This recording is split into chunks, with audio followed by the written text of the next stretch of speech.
Vamos abrir a palavra de Deus no Evangelho de João, capítulo 8.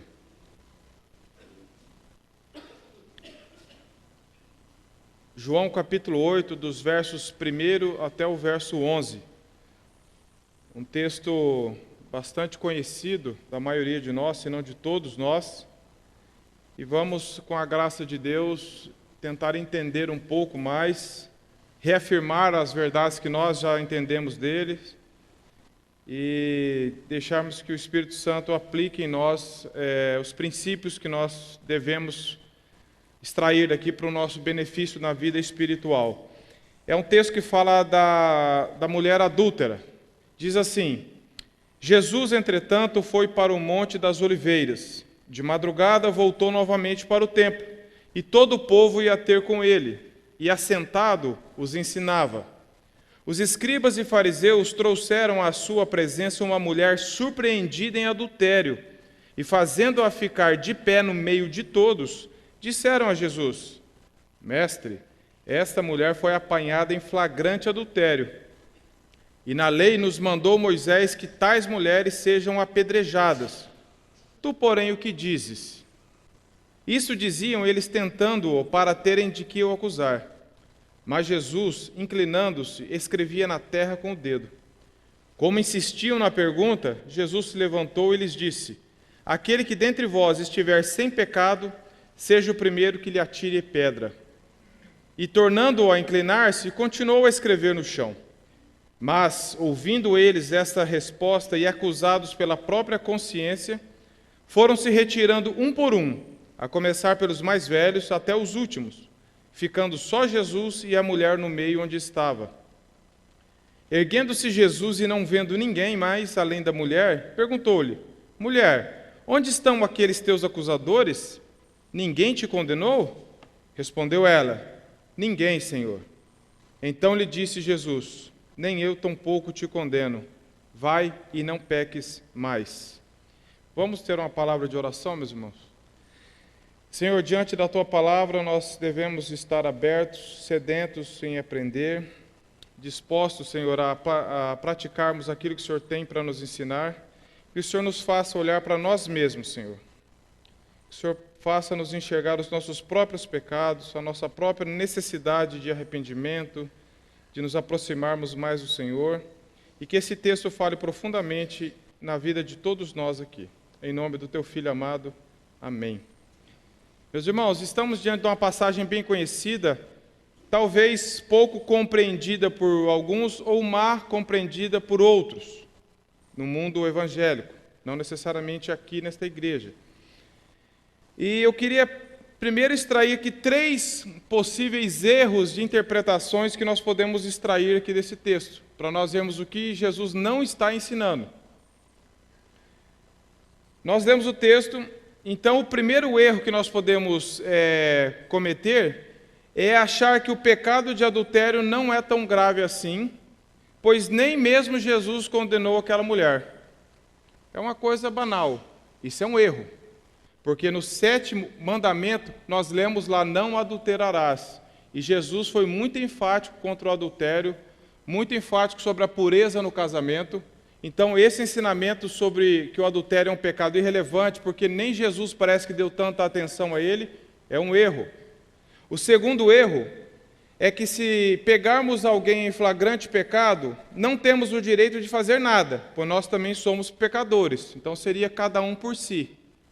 Seríamos como o caminho de Caim. O que tem a ver com a vida do meu irmão? Nós podemos incorrer nesse erro de não sermos guardadores, de não sermos instrumentos de Deus para ajudar ninguém. Como ninguém é perfeito, ninguém tem direito de falar nada a respeito de tentar restaurar a vida do irmão. Isso é um erro também.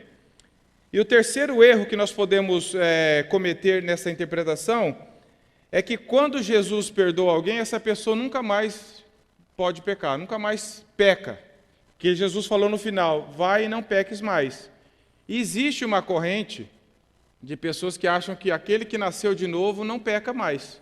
Existem pessoas que entendem isso. Que quando Jesus te perdoa, você é um cristão, então você não peca mais. E isso não é bíblico. porque a Bíblia fala muito sobre o pecado, sobre a necessidade nossa de confissão de pecados. Então, são apenas 3 erros que nós devemos estar bem atentos contra eles. Vamos ao texto, então, propriamente dito. A partir do verso 3, diz que os escribas e fariseus trouxeram à sua presença, à presença de Jesus, uma mulher surpreendida em adultério, e fazendo-a ficar de pé no meio de todos, disseram a Jesus: quem eram os escribas e fariseus que trouxeram essa mulher? Os escribas eram homens que copiavam a lei, que interpretavam a lei e até ensinavam a lei. Eles têm origem lá no Velho Testamento, na época mesmo de Esdras.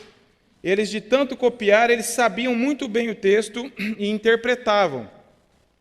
Esses eram os escribas, eles copiavam a lei, eles conheciam a lei. Os fariseus, que foram um partido judaico religioso muito posterior aos escribas, colocavam muita ênfase na observância de ritos e cerimônias. Era um grupo que exageradamente se preocupava com ritos externos e colocavam mais regras do que a própria lei tinham. Eles se consideravam possuidores de uma piedade absurda, se consideravam a nata da sociedade religiosa e se separavam das pessoas comuns, porque eles se achavam os melhores. Eles praticavam coisas e, de fato, muitos ritos externos eles praticavam. Só que o interior dele, Jesus sempre condenou a intenção dos fariseus, chamando-os de hipócritas, porque eles colocavam carga sobre os outros que nem eles mesmos praticavam. E eles estavam presos a ritos e cerimônias, mas o coração deles não eram voltados para Jesus. Então, escriba tem a ver mais com uma profissão e fariseu mais com um partido religioso. A sede deles era em Jerusalém, e quando Jesus surge, eles ficam preocupados, ficam aguçados para ver o que Jesus estava ensinando, se era realmente como eles interpretavam, como eles achavam que era o correto, já que eles eram os entendidos da lei. Eles se achavam as pessoas perfeitas, ou bem próximos da perfeição. Então, meus irmãos, quando Jesus perdoava pecados, por exemplo, eles ficavam transtornados, porque eles falavam que só Deus pode fazer isso. E Jesus não era Deus, na visão deles. Quando Jesus andava com pecadores, eles não entendiam como ele podia andar com quem não cumpria a lei. Como que Jesus pode andar com pessoas que não cumprem os ritos e cerimônias? Que pessoa é essa? Que homem é esse? Quando Jesus, por exemplo, curava no sábado, quebrava aquela lei do sábado, ele não fazia os rituais que os fariseus faziam. Então, para eles, Jesus era um escândalo. Eles tinham, então, 3 alternativas para explicar Jesus. A primeira é que Jesus não era Deus, porque eles não podiam admitir isso, porque Jesus não andava conforme a tradição deles. Jesus andava com pecadores e com publicanos. Na visão deles, Jesus não podia ser. Jesus era um charlatão, mas isso era mentira, porque eles pensavam, mas porque aqui não dava para sustentar essa mentira, porque eles viram que os milagres de Jesus realmente aconteciam. Era feito com pessoas que visivelmente conhecidas na sociedade. Não era um milagre escondido, com alguém que ouviu falar de alguém, mas era com pessoas que estavam aleijadas, com problemas a vida toda. Todo mundo sabia, e Jesus ia lá, fazia o milagre e ficava notório. Então não tinha como acusá-lo de fazer alguma coisa falsa. E eles entendiam que Jesus tinha poder que vinha do diabo. E foi mais ou menos isso que eles muitas vezes acusaram Jesus. Eles não entendiam, não criam que Jesus era o Filho de Deus. Então, nós vemos que eles chegaram diante de Jesus, pegaram uma mulher surpreendida em adultério, e chegaram diante de Jesus com uma intenção que eles, justamente por não crerem que Jesus era o Filho de Deus, aquele que sondava os corações, eles achavam que poderiam enganar a Jesus com uma aparência religiosa. Então eles chegaram, e no tempo ali, Jesus era comum. Quando surgia algum problema grave, as pessoas procuravam algum rabino, algum mestre, para ter uma solução deles. E eles surpreenderam essa mulher em adultério, e para eles viam Jesus no máximo como um rabino, como alguém que poderia trazer algum ensinamento como tantos outros, mas nunca como Filho de Deus, nunca como o Deus encarnado.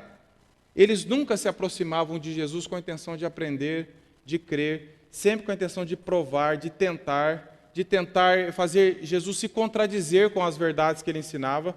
Essa era a intenção dele. Eles chegam chamando Jesus de mestre, mas nós vemos que ao longo do Evangelho de João mesmo, eles acusaram Jesus, eles blasfemaram contra o Espírito Santo. Então essa linguagem de mestre é aquela linguagem apenas assim, camuflada, querendo dizer que ele tem algum conhecimento, mas não como filho de Deus. E o verso 6, só para nós vermos, eles diziam isso tentando. Eles queriam encurralar Jesus, a missão deles era fazer Jesus se contradizer com os ensinos dele. Eles estavam querendo derrubar a autoridade de Jesus, querendo, como Jesus estava crescendo em popularidade, em conhecimento, as pessoas estavam sendo atraídas a ele, os fariseus e os escribas estavam incomodados. Então ele falou, nós temos que dar um jeito de pegá-lo, de armar uma cilada para ele se contradizer, nós jogarmos ele contra o povo ou contra a lei. Ou ele vai ser aquele que não ama os pecadores, ou ele vai ser aquele que desobedece à lei de Moisés. E aí nós vamos pegar isso e vamos mostrar para o povo quem é realmente Jesus, que não é esse Deus que as pessoas estão pensando. Então a intenção deles era tentar a Jesus, terem provas para acusar. Isso está claro aqui no verso 6. Em Marcos, capítulo 16, Mateus 16, abram aí para os irmãos conferirem como isso era um costume dos fariseus. Mateus 16, verso 1.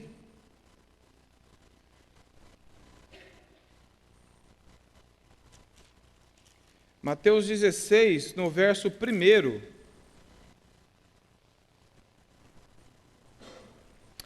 Diz assim: aproximando-se os fariseus e os saduceus, que são outra classe, mas os fariseus presentes aqui, tentando-o, pediram-lhe que lhe mostrasse um sinal vindo do céu. Que nós vemos que a intenção deles, quando se aproximava de Jesus, era sempre tentá-lo a se contradizer, a pecar, a tentar extrair dele alguma verdade que eles achavam que tinham. Logo em seguida, no capítulo 19 de Mateus, verso 3, um pouco mais à frente, lemos de novo. Mateus 19, 3. Vieram a ele alguns fariseus e o experimentavam, perguntando, é lícito ao marido repudiar a sua mulher por qualquer motivo? Esse experimentando é tentando, ou querendo extrair alguma coisa, tentando com uma intenção realmente maligna. O verbo aqui é utilizado no sentido maligno. Eles tentavam se aproximar de Jesus para tentar provar para as pessoas que Jesus não era aquilo que ele dizia ser. E de fato, que meus irmãos, o adultério era um pecado grave. Se nós lermos em Levítico capítulo 20, verso 10, abram lá, Levítico 20, verso 10. O que diz na lei? Levítico 20, capítulo 10, verso 10. Vou ler aqui para os irmãos. Se um homem adulterar com a mulher do seu próximo, será morto o adúltero e a adúltera. Eles estavam se baseando, a acusação deles com base nesse texto. E também em Números 22, em Deuteronômio 22, verso 23, diz assim: se um homem for achado deitado com uma mulher que tem marido, então ambos morrerão, o homem que se deitou com a mulher e a mulher. Assim eliminarás o mal de Israel. O adultério era um pecado grave. Porém, nós vemos aqui que a mulher que adulterou, ela adulterou com um homem. E cadê o homem aqui na história? Não trouxeram, porque nós vamos ver que a finalidade dos escribas e dos fariseus não era, principalmente, primeiramente, resolver esse dilema. Eles estavam querendo pegar Jesus. Então, a impressão que dá é que eles armaram esse flagrante, ou surpreenderam a mulher nesse ato, e pegaram ela. Talvez por ser mais fácil de capturar a mulher, talvez o homem tenha fugido, são apenas hipóteses. Mas o fato é que eles pegaram a mulher e levaram até Jesus e falaram assim: está aqui a prova do crime. Nós surpreendemos essa mulher em flagrante adultério e a lei diz que ela deve ser morta. E tu que dizes? Ora, se eles tinham a lei na mão e queriam cumprir a lei, não precisavam nem chegar até Jesus, bastava punir, porque eles não tinham Jesus como um mestre. Mas a intenção deles era destruir o ministério de Jesus. Eles colocaram então a mulher no meio, na frente de todos, o que é uma humilhação desnecessária. eles queriam apedrejar, queriam falar que a lei mandava matar, e o método era que empurrasse o adúltero ou a adúltera numa altura de uns 2 metros, e quando a pessoa caísse, eles ficassem jogando pedra até matar a pessoa. Essa que era a forma usual ali. Então, eles tinham um respaldo da lei de Moisés que a mulher devia ser morta, porque o adultério era um crime punível com a morte. Talvez, meus irmãos, a mulher não tinha tal conhecimento da punição do adultério, mas conforme nós vemos, ela foi exposta perante a lei de Deus, então ficou claro que aquele pecado dela tinha uma consequência pela lei de Moisés, que era a punição da morte. E talvez muitas pessoas, aqui a lei, ela serve para revelar o pecado. Muitas vezes nós sabemos que pelo fato que nós somos pecadores, mas é somente, talvez a gente saiba que a gente cometa algumas atitudes erradas, mas é somente quando a luz de Deus, o Espírito Santo ilumina, é que nós vemos a malignidade do nosso pecado aqui no coração. Talvez ela tenha caído em si diante dessa situação. E nós vamos ver que a reação dela não foi de contra-atacar os acusadores, não foi de tentar se justificar, mas parece que realmente ela aceitou a acusação e estava disposta a pagar o preço pelo pecado dela. Mas a motivação dos fariseus não era boa. Claro que não era boa. E não era nem resolver o problema inicial da mulher. Eles queriam usar a mulher como isca, como um laço. O alvo deles era Jesus. Sempre foi. Então, eles queriam, com esse fato, confrontar Jesus. Porque se Jesus falasse, olha, perdoa essa mulher, eles iam falar assim, então ele está descumprindo a lei, porque a lei manda matar, então ele está indo de contra a lei. Se ele falar assim, apedreja a mulher, as pessoas falam assim, ele não é um amigo dos pecadores, aquele salvador que veio para salvar as pessoas. Então eles estavam querendo jogar nessa situação, vamos ver o que ele vai falar. Alguma coisa, em alguma situação, nós vamos pegá-lo agora. Ou ele teria misericórdia e quebraria a lei, segundo a visão deles, ou ele perdoaria, ou ele mandaria matar e falar assim, então ele não ama, ele não salva as pessoas, errou, é punível com morte. E Jesus tinha já, nos evangelhos, tido contato com 3 mulheres que estavam em pecado. Uma foi com a mulher adúltera, lá em João 4, com a mulher samaritana em João 4, né? Depois, em Lucas 7, fala de uma mulher pecadora, e aqui também no Evangelho de João, que Jesus tinha vindo, na primeira vinda dele, com a missão de provocar arrependimento nas pessoas, salvação nas pessoas. Ele encontrava com pecadores a todo instante. Ele encontrava com adúlteros, com pessoas que tinham cometido vários pecados, e ele sempre revelou o pecado das pessoas. Ele nunca encobriu o pecado de ninguém, ele nunca apresentou o evangelho barato, desconsiderando o pecado das pessoas e apresentando uma salvação barata. Não, ele revelava o pecado das pessoas. Com a mulher samaritana foi isso, quando ela falou de casamento.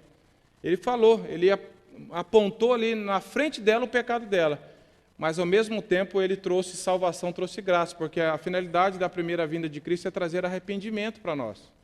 Na segunda vinda ele vai vir como juiz, aí não vai haver mais tempo de arrependimento.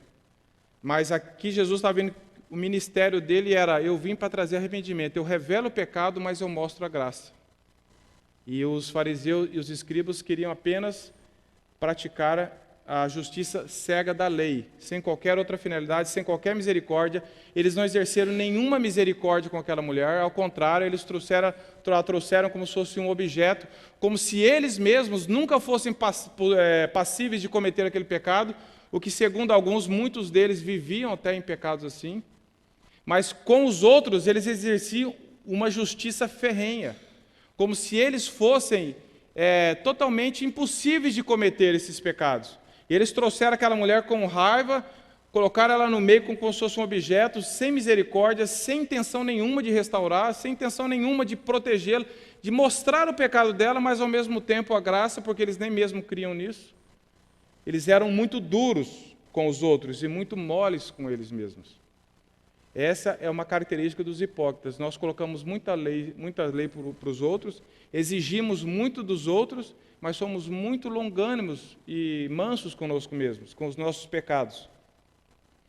Mas Jesus fez o quê? Jesus, ele inverteu o ataque dos fariseus de forma que o ataque se voltou contra eles mesmos. Os escribas e fariseus não tinham a menor intenção de recuperar aquela mulher. Eles não demonstraram compaixão nenhuma. Eles estavam querendo pegar Jesus. E o texto aqui diz que, meus irmãos, uma aplicação que nós podemos fazer, que no caso que a mulher foi surpreendida em adultério, talvez essa mulher nunca esperava ser surpreendida em adultério. Talvez ela já tivesse na prática desse pecado. Talvez ela achasse, nunca vão me pegar. Não, o texto não fala se era a primeira vez, se não era. Mas o fato é que o fato dela ter sido surpreendida em adultério é um alerta para todos nós. Que Números fala que o nosso pecado há de nos achar. Diante de Deus nós estamos descobertos. Talvez muitos de nós podemos estar acalentando algum tipo de pecado. Não necessariamente esse de adultério, pode ser, mas pode ser tantos outros pecados que nós estamos praticando há tanto tempo e não fomos descobertos e achamos que isso vai passar desapercebido. Mas podemos ser surpreendidos. E o ensinamento aqui da palavra é: não espere por isso, arrependa-se antes. Que nós possamos entender que para Deus isso nunca foi uma surpresa para Jesus. O nosso pecado nunca é uma surpresa no sentido de que nós estamos escondendo algo de Jesus. Claro que não. Talvez a nossa visão esteja muito terrena. Estamos escondendo coisas e o pecado dessa mulher foi revelado publicamente. E nós sabemos que o pecado de Davi de adultério também foi revelado publicamente. E aquele pecado que ele acalentava lá no coração, no íntimo, foi exposto.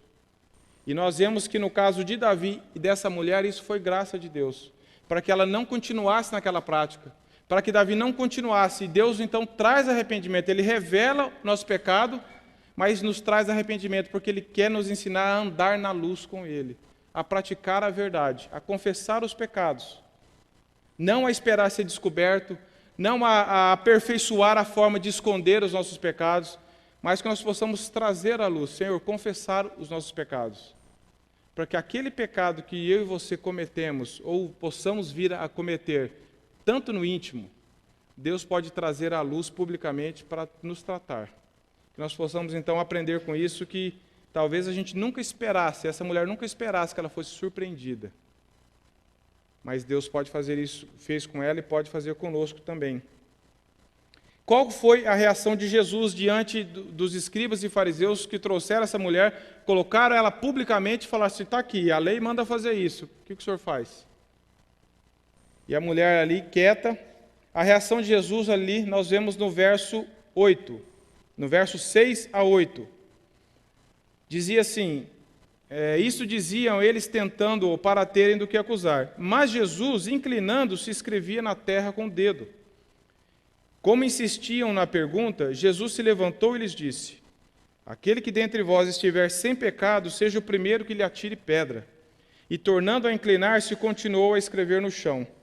Outras passagens da palavra de Deus, Mateus 26, 62 e 63, Mateus 24, 14 e Lucas 23, 9, nós vemos que Jesus também se silencia diante de acusações e diante de perguntas.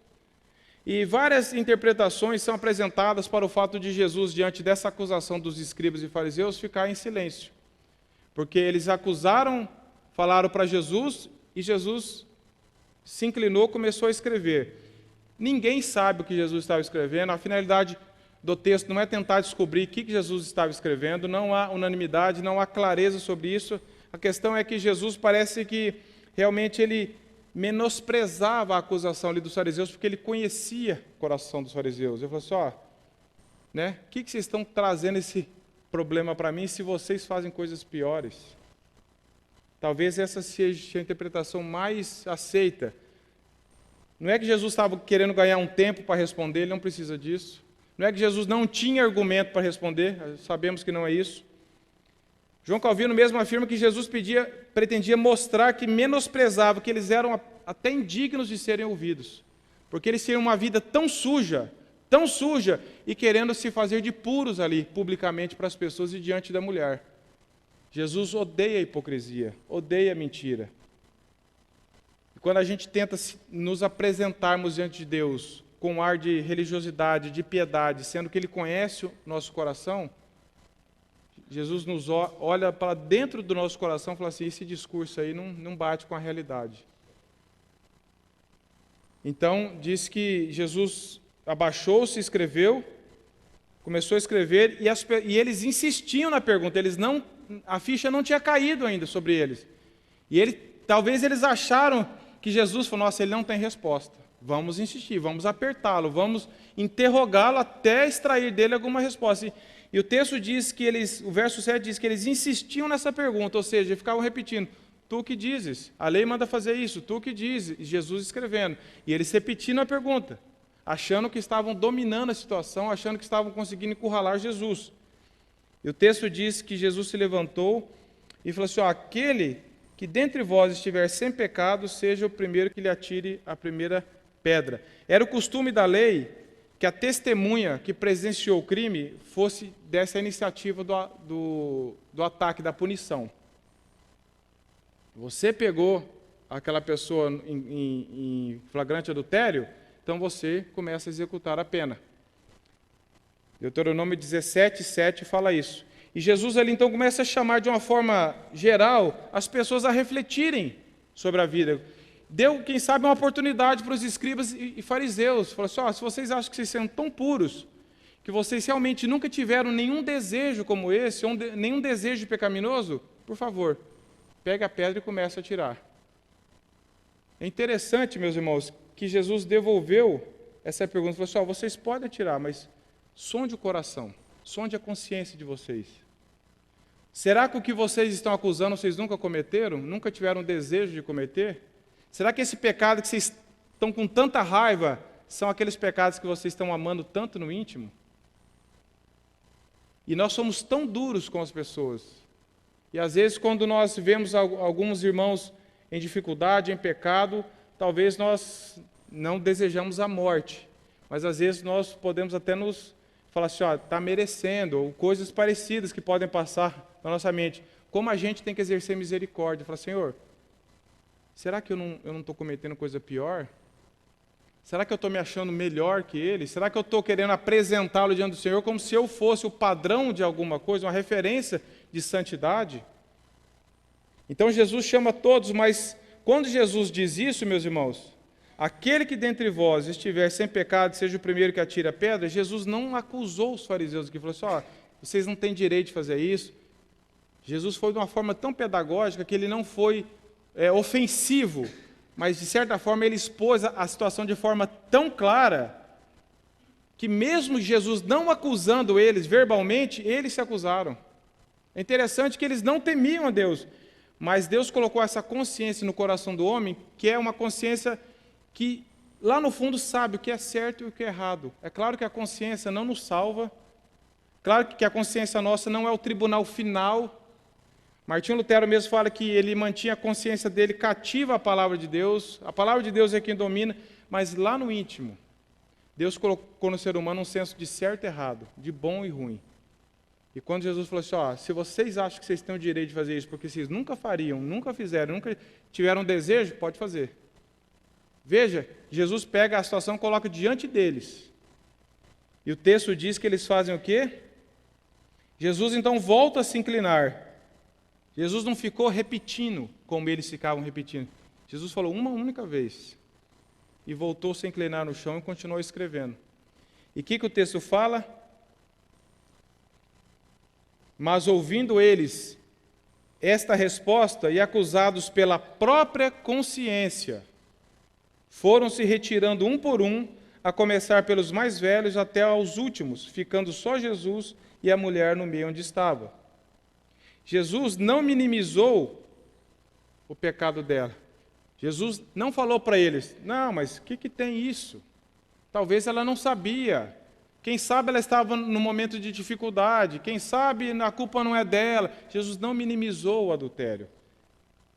Ele não fez pouco caso ali da situação. Ele apenas falou assim, se vocês aí que se acham tão certos, tão justos, tão perfeitos, flagraram ela em adultério e podem cometer isso com a consciência tranquila, então façam. E eles, meus irmãos, as pessoas que foram atacar e encurralar Jesus com uma única resposta, Jesus revelou todo o interior deles, só que eles não caíram a ficha, eles fugiram. Como se o fato de fugir da presença de Jesus fosse suficiente para resolver a situação deles.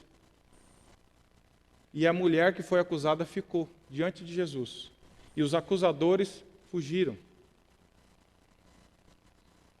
Jesus sempre falou contra o pecado de adultério. E esse texto aqui não está falando que nós não devemos, de forma alguma, quando vermos um irmão em pecado, virarmos as costas. Quem sou eu para ajudar o irmão? Nós não podemos emitir julgamento de salvação, julgamento da consciência, mas nós devemos, como irmãos, nos ajudarmos, sermos instrumentos de Deus na vida uns dos outros, em amor, em misericórdia, primeiro julgando o nosso coração, falar, Senhor, eu poderia cometer este pecado. Eu sou um que, sem a graça do Senhor, faria coisa pior. Diz a história que o evangelista D.L. Moody, quando ele via alguém em flagrante pecado ou numa flagrante situação deprimente na rua, ele falava com toda a sinceridade, se não for a graça de Deus, seria eu nesse lugar, fazendo tal e tal pecado. Essa é uma consciência de um coração que sonda diante de Deus, antes de acusar. Antes de querer resolver o problema dos outros, vê a si mesmo a sua condição. É isso que Jesus está falando. Ele está condenando aqui, em outros casos, o julgamento hipócrita. Aquela pessoa que está tendo uma vida toda errada, toda torta, mas diante dos outros, quer crescer para cima dos irmãos. Seria o sujo falando do mal lavado, num ditado nosso. A pessoa está com pecado, seja em que área for, mas quando ela é fiscal dos outros, quando ela vê algum irmão, ela é severa, ela é dura. Mas com o pecado dela tem sempre justificativa, sempre branda, sempre misericordiosa, tem sempre um escape, sempre uma alternativa, sempre um porquê. Mas na vida dos irmãos, não. Na vida dos irmãos ela é dura. É um julgamento hipócrita. A pessoa que não se avalia, não tem misericórdia, porque não entende que tem misericórdia e recebeu misericórdia por parte de Deus. Nicodemos mesmo fala, Augusto Nicodemos fala que julgar não é errado, desde que primeiro nós examinemos, nos coloquemos sobre o mesmo juízo que estamos prontos para admitir no irmão, e que nosso alvo seja ajudar e acertar, e a ser um instrumento de Deus para restaurar a vida do irmão, nunca para condenar, nunca para tirar pedra verbalmente, mas sempre com a intenção de querer mostrar para o irmão a situação em amor, em misericórdia, cuidando do nosso próprio coração, para que possamos, na mutualidade cristã, nos estimularmos uns aos outros. Acabar com esse julgamento hipócrita de nós acharmos que nós somos melhores e também cair no outro erro de falar, não, eu não posso falar de ninguém. Então, se eu ver um irmão em pecado, eu vou deixar ele continuar em pecado, porque, afinal, quem sou eu? Eu sou um irmão dele e ele é meu irmão. O que eu não posso é fazer um julgamento hipócrita, um julgamento condenatório para a salvação, mas eu devo, com misericórdia, sondando o meu coração, ajudar, tentar fazer com que o irmão veja a situação dele, desde que eu primeiro tenha visto a minha própria necessidade de Cristo. A minha própria necessidade é o meu potencial de cometer o mesmo pecado e pecados piores do que o dele. Porque quando eu vejo isso, eu não chego arrogante, eu chego quebrantado. Nós somente chegamos arrogantes para cima dos outros quando nós não sondamos o nosso coração diante de Deus. Quando a nossa consciência está cauterizada e nós achamos, isso eu não faria. É um absurdo o que esse irmão está fazendo. Como pode estar nessa vida? Olha para a minha vida, você começa a achar que o irmão tem que imitar você e não a Cristo. Então, nós chegamos com o espírito altivo, arrogante. Agora, quando eu olho diante de Deus e falo, Senhor, se não é a tua graça, eu faria pior. Ou, Senhor, eu estou fazendo pior, só que eu estou vendendo uma imagem. Então, nessas condições, nós chegamos quebrantados, misericordiosos, longânimos, com espírito de restauração, de ajudar o irmão, nunca de condenar, nunca de extinguir ele da comunhão cristã. É isso que nós devemos fazer, ter essa iniciativa, com espírito crítico, olhar para os nossos próprios pecados. Quantos de nós, meus irmãos, maquiamos os nossos pecados, justificamos as nossas atitudes, enfeitamos os nossos pecados, sempre temos uma justificativa, sempre temos um porquê e somos absolutamente duros com os outros. Mateus 23, 27 e 28, que só para os irmãos verem, eu vou ler o texto para ver qual que era a condição dos fariseus, que o texto diz, por que Jesus reprova tanto esse julgamento hipócrita. Mateus 23, verso 27 e 28. Começa aqui no 25, ai de vós, escribas e fariseus, hipócritas, porque limpais o exterior do copo e do prato, mas estes por dentro estão cheios de rapina e intemperança. Fariseu cego, limpa primeiro o interior do copo, para que também o seu exterior fique limpo. Ai de vós, escribas e fariseus, hipócritas, porque sois semelhantes aos sepulcros caiados, que por fora se mostram belos, mas interiormente estão cheios de ossos de mortos e de toda imundície. Assim também vós, exteriormente, pareceis justos aos homens, mas por dentro estáis cheios de hipocrisia e de iniquidade. Veja como nós podemos incorrer nesse erro, meus irmãos, de estarmos vivendo uma vida de aparência. Sepulcro caiado fala que pessoas que enfeitam, que pintam o túmulo para esconder um corpo morto ali dentro. Pessoas que estão preocupadas com a aparência de religião, com a aparência de piedade, com o linguajar correto, mas com o coração perverso, com o coração com má intenção, com o coração maldoso diante das pessoas e diante de Deus. Isso é algo totalmente reprovável diante dos outros. Nós não esperamos ser perfeitos, não espere ser perfeito para ser um instrumento de Deus na vida dos outros. Nós nunca seremos, então.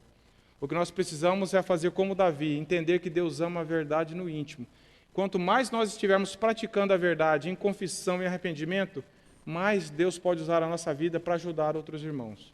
Não é questão de você, quem erra não pode ajudar os outros, é quem vive na prática do pecado não tem autoridade vinda de Deus para querer ajudar o outro irmão, porque ele mesmo está amando aquilo que ele está reprovando no outro.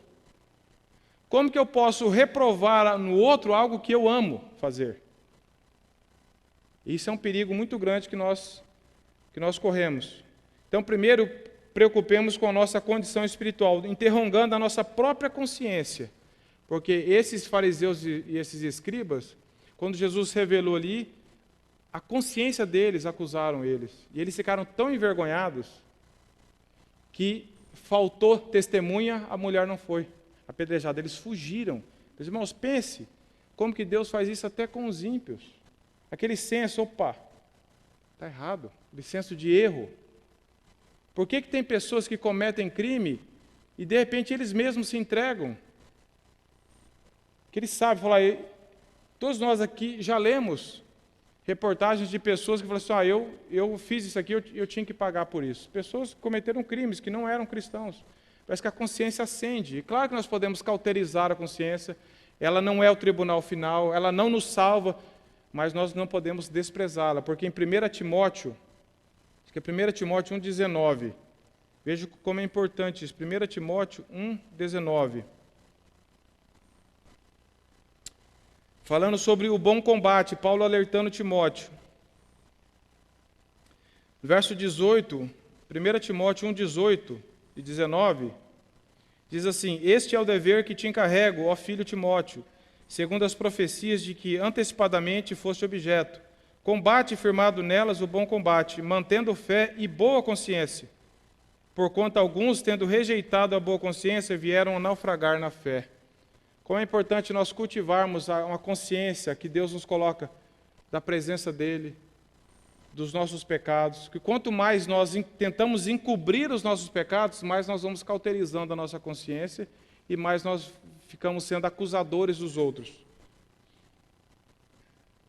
John Stott, ele diz que ele ressalta o padrão de Jesus para os relacionamentos da cultura cristã, é algo sadio. Em todas as nossas atitudes e no comportamento relativo a outras pessoas, nem devemos representar o juiz severo, censurador e condenador, nem o juízo hipócrita, que acusa os outros enquanto se justifica.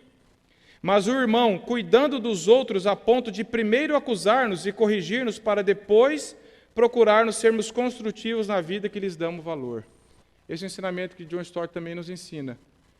Nem um julgamento severo, sem misericórdia, nem um julgamento hipócrita. Mas primeiro se examine, se coloque na situação, se coloque diante de Deus, se arrependa. Fala, Senhor, se puder usar a minha vida para ajudar a vida do irmão também, que seja em amor, em misericórdia, não em hipocrisia. E o verso 9, então aqui nós lemos que ouvindo isso, eles, essa resposta, acusados pela própria consciência, foram se retirando um a um. Pensa que situação, meus irmãos, pensa que situação, isso aqui fala de remorso, não de arrependimento. Eles ficaram abatidos por verem a realidade da vida deles, mas isso não os trouxe até Cristo, isso não trouxe arrependimento. Então, quando nós ficamos o remorso, ele está preocupado só com o seu nome, só com o nosso nome. Eu falhei e eu preciso recuperar. O remorso não traz uma tristeza que a Bíblia diz em 2 Coríntios, a tristeza segundo Deus produz arrependimento. O remorso é quando você vê que você falhou, que você decepcionou pessoas, que aquilo que você pensava de si mesmo não é verdade, e você está com seu nome manchado. Não tem mais nada do que isso diante de Deus. Então você sai da situação porque você ficou constrangido. Não há mudança de comportamento, há apenas vergonha. Mas o arrependimento, ele nos causa uma tristeza profunda.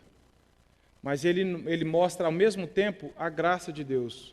E, por um lado, ele traz arrependimento, ele traz tristeza, ele causa transformação. Porque o arrependimento, sendo um dom de Deus, ele tem a finalidade de nos reaproximar de Deus. Não apenas de nos abater, não apenas de nos fazer fugir da presença de Deus, como que escondendo, mas ele nos traz de volta a palavra de Deus, ele nos traz de volta a comunhão de Deus. E aqui, esses fariseus talvez ficaram com remorso, viram a situação, não tinha como rebater a Jesus, não aceitaram a condição deles de hipócritas, de errados, então eles simplesmente fugiram. Falou assim, vamos tentar pegar em outra situação, porque agora não deu. Eles chegaram expondo a mulher e o pecado delas, ficaram totalmente expostos com seus pecados. E assim meus irmãos, quando nós tentamos expor as pessoas, o pecado delas, o nosso pecado de orgulho está sendo exposto diante também de Deus. Nosso pecado de julgamento condenatório para as pessoas. É aquela velha história que quando nós apontamos um dedo, tem 3 apontando para nós. Eles chegaram apontando o dedo para a mulher e expondo elas, mas quem que ficou realmente exposto diante de Jesus? Foi eles, e diante do povo. Foi o pecado deles, eles não tiveram argumento. E aqui fala também desse poder da consciência, que nós já falamos. A palavra de Deus, em 1 Timóteo 1,5 fala isso também, Tito 1,15 e outros textos. Uma consciência em conflito, meus irmãos, é um terrível adversário diário que nós lutamos. Aquele que você sabe que você está em pecado, mas que você tenta abafar isso com justificativas, e você fica com a consciência te acusando. Você fica com aquele senso de culpa, e você não vai até Deus e confessa o seu pecado. Você fica em constante conflito, fugindo das situações que revelam o seu pecado. Eles fugiram dessa situação, não quiseram tratar. E assim, quando o nosso pecado é exposto, muitas vezes nós, ao invés de confessarmos, nós fugimos da comunhão da igreja, nós fugimos do nosso hábito de leitura da palavra de Deus, porque a palavra de Deus, quando ela é lida, ela joga luz sobre nós. Por exemplo, aqui no ar, certamente tem muita poeira, muita partícula, só que nós não estamos vendo. Se abríssemos o teto e a luz do sol entrasse direto, nós veríamos como o ar está sujo. E assim, quando a luz de Deus ilumina o nosso coração, nós vemos o tanto de sujeira que há dentro de nós. E nós temos 2 alternativas: ou nós fugimos disso, ou nós então dobramos os joelhos e confessamos: Senhor, a minha condição é essa. Eu estou julgando nos outros coisas que meu coração está amando, está cheio. Então, primeiro, trate comigo, para que eu possa ser um instrumento. Mais uma frase apenas aqui de John Stott, que ele fala que o discipulado cristão envolve toda a nossa personalidade. A nossa mente deve ser renovada, as nossas emoções purificadas, e ele fala, a nossa consciência deve estar limpa e nossa vontade submissa à vontade de Deus. Nós devemos cultivar essa consciência sensível à palavra de Deus. E as pessoas que chegaram acusando foram embora sendo acusadas por elas mesmas. Então, no verso 10 diz que, erguendo-se Jesus e não vendo ninguém mais da mulher, além da mulher, perguntou. Ele perguntou algo que ele já sabia, mas ele perguntou para mostrar para a mulher, para que a mulher ficasse evidente a situação do que estava acontecendo. Mulher, onde estão aqueles teus acusadores? Ninguém te condenou? O que houve com aquelas pessoas que estavam ávidas de te condenar? Não te condenaram? Não começaram a atacar pedra em você? Então ela responde, ninguém, Senhor. Foi quando, esse tempo atrás, eu falei sobre a vida de Saulo, conversão de Saulo, quando usaram aquela palavra Saulo irmão, que diz que Saulo então estava incluído na família. E aqui nós entendemos que ela falou assim, ela não falou ninguém, Rabi. Os mestres, os escribas e fariseus falaram, mestre, Rabi, algo bem, bem frio. Ela falou assim, ninguém, Senhor. Ninguém, Senhor. A mulher, pela graça de Deus, aproveitou a oportunidade, viu o que estava acontecendo, não retrucou o julgamento, não falou mal dos acusadores. Ela apenas falou, Senhor, ninguém me acusou. Ou seja, eles tinham direito, porque eles me pegaram em flagrante adultério, mas não me condenaram. O nosso problema, meus irmãos, não é necessariamente o pecado, é o pecado não confessado. É o pecado acalentado no coração, é o pecado que nós ainda gostamos. São aqueles pecados, como diz o Jerry Bridges naquele livro dele, aqueles pecados intocáveis, que a gente não quer tocar, que a gente acha que nem é tanto pecado. O problema nosso é nós cultivarmos o pecado como algo prazeroso ainda no nosso coração. E Jesus então fala assim para a mulher, vai, ninguém te condenou? Ela falou, ninguém, Senhor.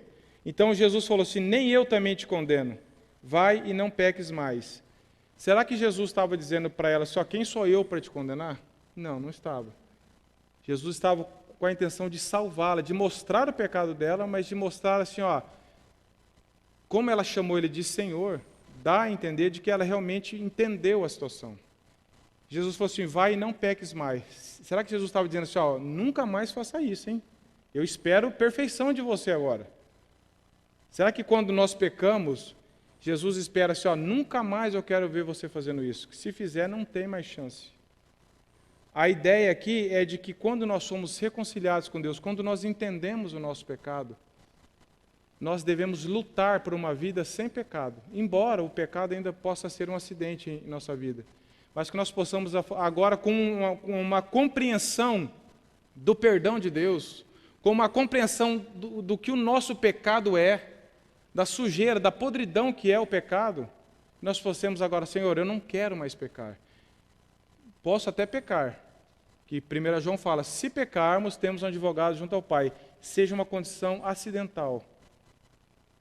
Mas a luta por nós é de não pecarmos mais contra Deus, porque nós entendemos o que é o pecado, o perdão de Deus sobre nós, a gravidade daquilo. Então, nós vamos embora da situação para o Senhor, eu não quero mais passar por isso, eu não quero mais ofendê-lo, eu não quero mais cometer esse pecado contra o Senhor, porque eu sei que isso é contra a Tua palavra. Então, é esse desejo que Jesus está dizendo, vai e não tenha mais prazer no pecado, mude de vida, descubra uma outra forma de viver, que com base no perdão. Então, esse peques mais não é que Jesus está esperando perfeição, mas uma luta contra o pecado e uma busca pela santidade, que é a característica de uma nova vida.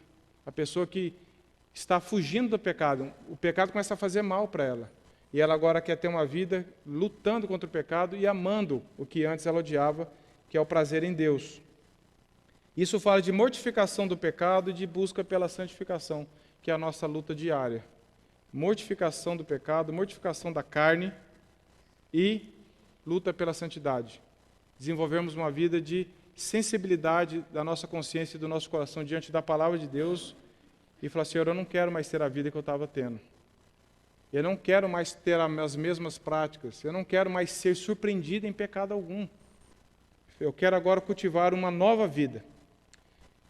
Concluindo que, meus irmãos, nós devemos estar tendo uma vida tão íntima com Deus, tão assim, de confissão de pecados, que nós não precisaremos passar por essa vergonha que os fariseus passaram quando eles foram expor, porque a intenção deles era maligna. Nós possamos estar com a vida diante de Deus, de uma comunhão íntima, que nós possamos ajudar as pessoas e sermos ajudados pelas pessoas quando nós estivermos em pecado, como nós vemos algum irmão em pecado, porque nós somos corpo de Cristo, nós somos membros do mesmo corpo. 1 Coríntios 12 fala disso, que nós não podemos, meu braço não pode se alegrar da minha mão estar doente. Meu braço não pode condenar a minha mão por estar doente, ele vai querer recuperá-la, ajudá-la no que for possível. Nós precisamos ser críticos, meus irmãos, conosco mesmos primeiros. Como nós gostamos de ser com os outros. E nós devemos ser generosos com os outros, como nós gostamos de ser generosos conosco mesmos. Muitas vezes nós invertemos isso.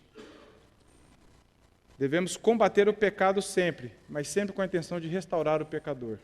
Nunca menosprezar o pecado, nunca fazer vista grossa para o pecado. Sempre entender que o pecado é uma ofensa contra Deus, mas que a graça de Cristo pode restaurar as pessoas. Todo pecado que vemos nos outros, precisamos entender, Senhor, se não for a Tua graça, eu faço isso, aquilo e pior. Isso tira o nosso orgulho acusatório contra os irmãos. E nós vemos o amor de Cristo em perdoar aqueles que as pessoas querem matar, destruir e condenar. Ninguém está aquém, ninguém está fora do alcance da palavra de Deus, se Deus o revelar como Jesus e lhe trouxer o arrependimento. Que nós possamos ter misericórdia das pessoas e as pessoas terem de nós. E tratarmos o pecado com seriedade, mas sempre com misericórdia, como Cristo trata os nossos pecados. Amém? Vamos orar. Senhor, que a Tua palavra martele em nosso coração, que nossa consciência seja despertada para um comprometimento maior com o Senhor. Que o Senhor nos ensine, Senhor, que o Senhor aplique essa palavra de forma tão profunda no meu coração, no coração da Tua igreja, para que possamos examinar a nós mesmos, entender o que é o pecado diante do Senhor, entender a nossa potencialidade do pecado, entendermos o Teu amor restaurador. Que possamos viver assim para a Tua glória, Senhor. Em nome de Jesus. Amém.